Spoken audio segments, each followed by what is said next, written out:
Hey everybody, welcome to the real United States, and welcome to Wye Mill, Maryland. Now, Wye, W-Y-E in this case, Mill, Maryland, is a little tiny burg on the extreme eastern edge of the state of Maryland. We're only a few miles from the Delaware border, in fact, maybe 10 miles or so. And Wye Mill, as near as I can tell, is named for Wye Mill. This is a grist mill. And this is, in fact, the oldest continuously operating grist mill in the United States. It was established here in 1682. It fed the Continental Armies of General George Washington. And it is still grinding grain to this day in the 21st century with a water-powered wheel. Now, the wheel obviously has been updated. It's now a steel welded construction wheel. It's not the original wood wheel that would have been in the 1600s, the 1700s, and well into the 1800s, I'm sure. But it is still the same grist mill. Now we're going to take you inside and we're going to show you around. We're going to talk to the operator a little bit and give you some views of this. And you're going to notice as we walk through some of the old hand-hewn timbers that this place was built out of. It's just a fantastic example of a piece of preserved Americana that is still operating, and you can still buy grain milled flours, not grains, flours that have been milled here. You can buy whole wheat flour, you can buy buckwheat flour, you can buy cornmeal, of course, and depending on whether it's available or not, even some rye flour. We'll show you that in a little bit. Just a really very quaint place in this little tiny burg of Wye Mill, or Wye Mills, it's probably only a few hundred souls. It is a very, very tiny place. Relatively easy to find, though. It's just off of a major highway here that comes over from the other side of the Chesapeake Bay. So it's relatively easy to find, but it's this little tiny place that's just out here. So come on, let's go inside. Let's take a look around here at the Wye Mill grist mill.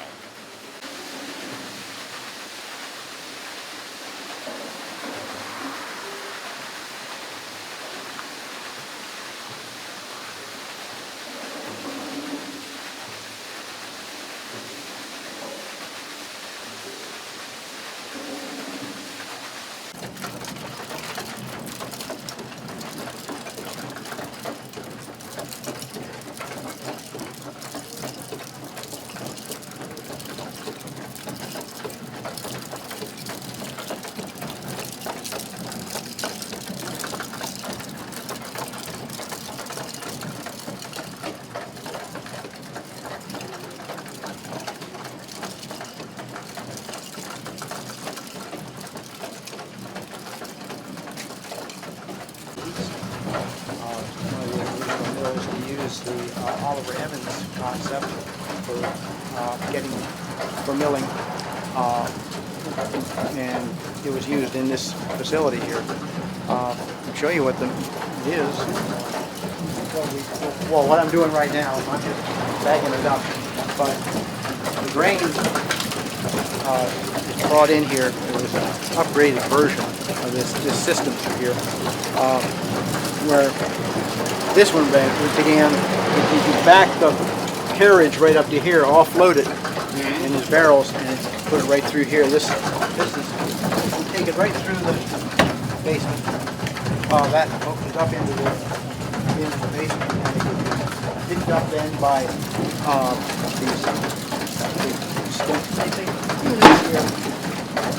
the hopper belt. Okay. Just pick it up. The whole thing is being driven by these little bucket machines here. Oh, okay. And it'll carry it up throughout the system. So you don't have to pick up what you've started and take it over to the far side and load that up too.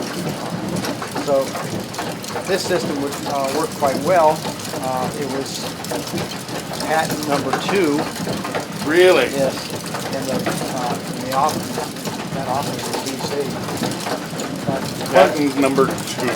Patent number, and that was Oliver Evans. He controlled patent number 2 and 3. I'll be doggone And it was all involved in this milling process. He just used up all his energy, though, trying to collect from the people who used it without him being paid for it.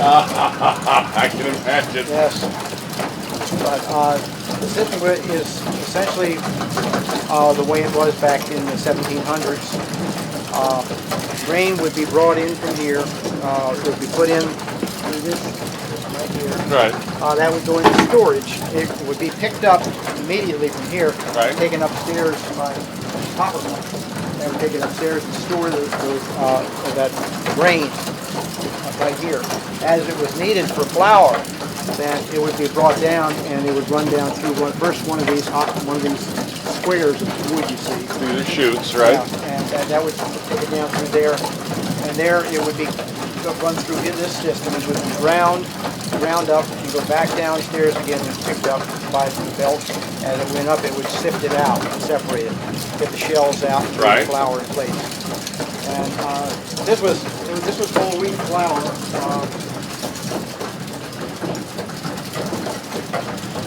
It's not white. Right. Whole wheat. Actually, it tastes better. Better for you too. Oh yes, and more of the vitamin mineral content in than others. But it was used. There's a lot of history in the area here. Revolutionary War came through that affected the area here. A lot of your soldiers came through here that kept them going. So yeah, this has been here since Revolutionary times. Yeah. Survived that. It survived the Civil War. 1682. Yeah. Because whoever comes through here needs, well, flour. They need bread. They need food.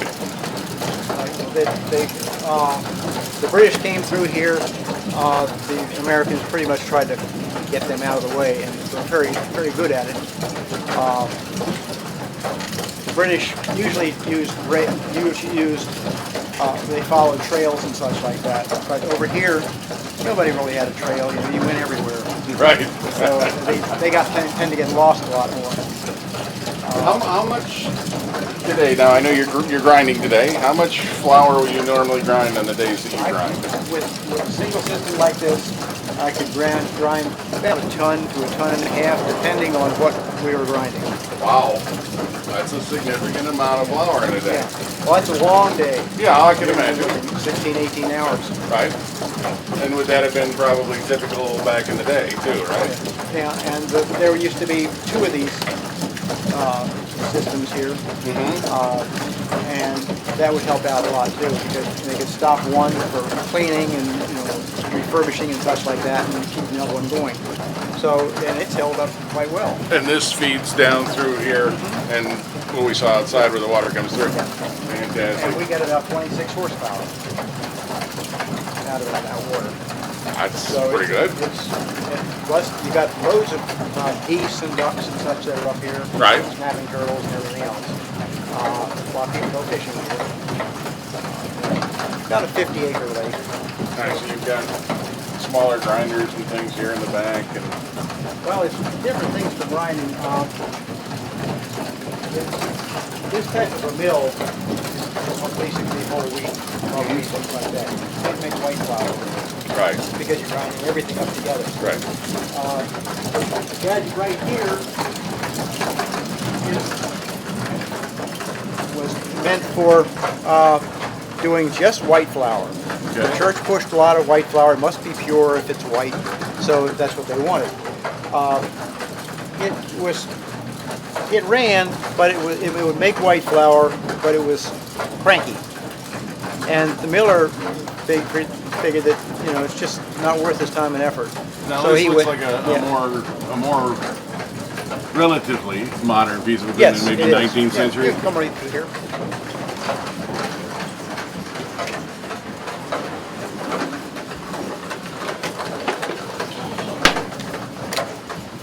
These were, what they used in here was, they used silk for sieves. Right. And that would keep a lot of the dust down and in place. And it would be up through the grinding system. Now there were more gear systems over here, but eventually took those out. And it's an interesting system, but it just wouldn't work in this area because, for one thing, you're using a turbine system. And in this area here, you for the type of system that you're using here, you need an area about 30 feet deep to draw from, and that has to be like stone and rock and such. Can you go on the eastern shore and find a stone or a rock? Ain't none. it's just sand. This is a giant sandbar. Yeah. That's all it is. So these didn't work very well, and most of the people got out of them. So about 1900, he closed this piece down and just didn't use it anymore. Now the grist stones, the grinding stones, how long do those last? Depends on how much effort you put into it. They can last anywhere from 60 years to 150. Okay, so you haven't experienced having to replace one? We will soon. The mill's been operating since 1682, so Right. I mean we're I don't know how long the one's been in here, but it's been in here long enough that it really needs replaced. So the thing is, years ago, it was very easy to get a millwright to come in here and put a whole new one in. There are very few millwrights in the country now, so because in the early days you could come over with a ship, and the ship would sail almost right to you and offload one of these devices. We don't have that anymore now. It's going to cost probably $25,000 to $50,000 to put a new mill, to put a new system in here. I think it'd be about at least $25,000. Right. But that's why we don't really push it, and we try to keep it as more of a so people can see what the system is like and how it works with the Right. early methods. That's very cool.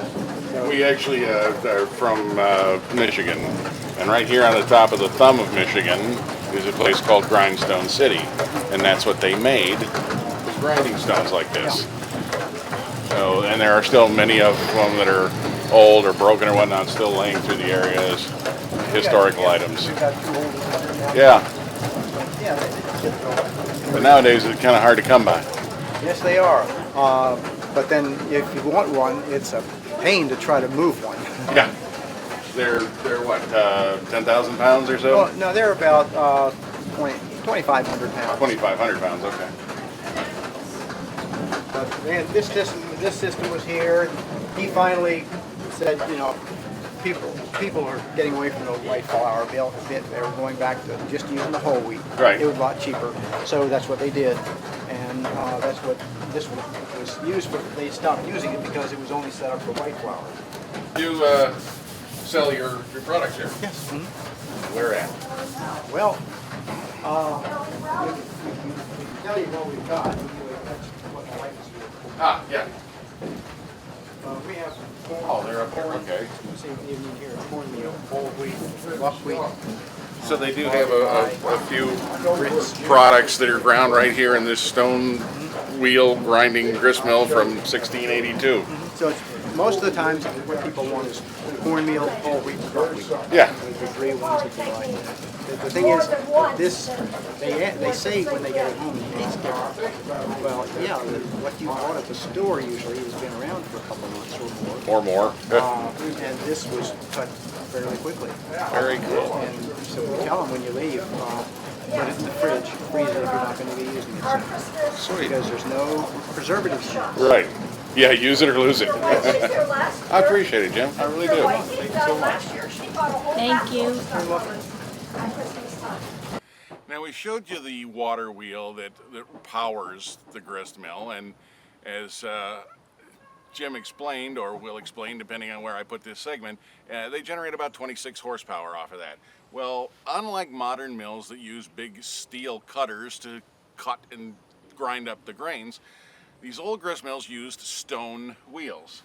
Now this particular wheel, I'm very certain is granite, and you can see that this one's worn out. It's worn quite flat here, but they're cut with ridges and valleys that rub against one another and tear the grain up and grind it into and pulverize it. So these are some of the old wheels that have been here for a very, very long time, and the wheel that's in service now has been there for a very, very long time and is going to need replacing. And it's not like you can just run out to your local, grist mill stone store and buy one of these. These things have to be custom made in this day and age because they're just not a very common commodity anymore. And like I said, nowadays they use big steel cutters. But you can, of course, here in America get anything if you're willing to pay for it, and you can find someone, a stone cutter, who's willing to cut this out for you. And I'm sure that's what they're going to have done, is have a custom made wheel cut. And then this has to be cut through, of course, to receive the shaft for the grinding, and these, which get a hold of it so it can be turned. And this is an impressive piece of stone, but you see, even after they're worn out, they keep them, of course, because they make for nice display pieces. Okay, here we are in the lower floor, or perhaps you'd consider this the basement of Old Wye Mill. And this is where the power comes in from the water wheel that's turning in the stream here to run these big gears and these big belts that run the power up to the equipment for the grinding of the grain. Now, when we were talking with Jim earlier, he said, you know, that they put the grain in through the floor. Well, it comes down here through this wooden chute,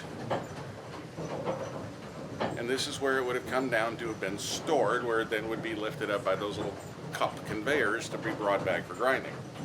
So that gives you some idea now of where that grain actually goes after it's dumped into that grate in the floor. So you can see also that these are these huge original timbers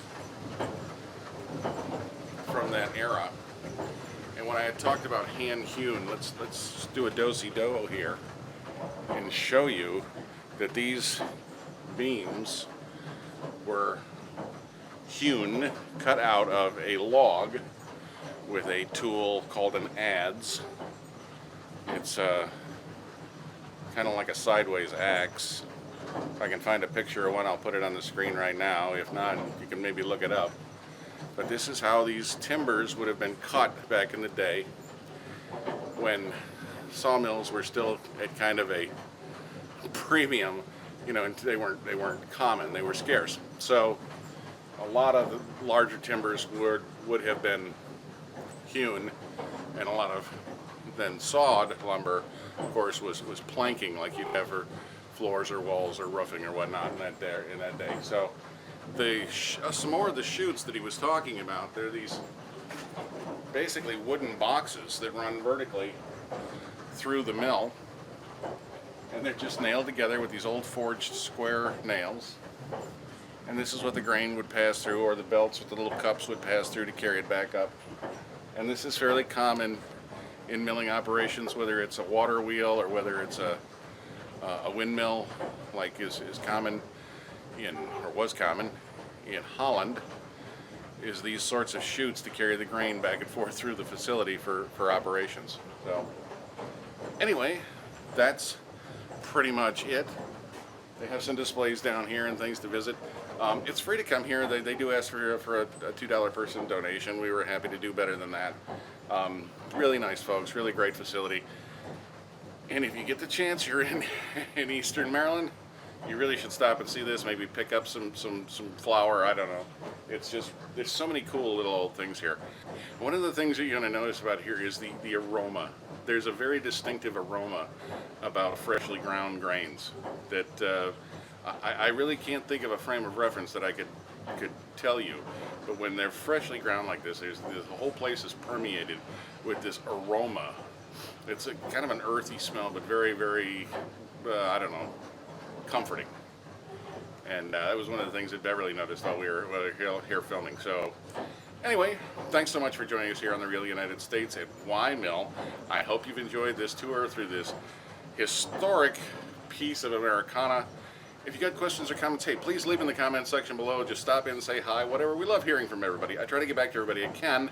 Hey, if you're new to the channel, thanks so much for joining us. Please pick subscribe. Come along for the adventure. We love having everybody with us. And as always, well, thank you for watching.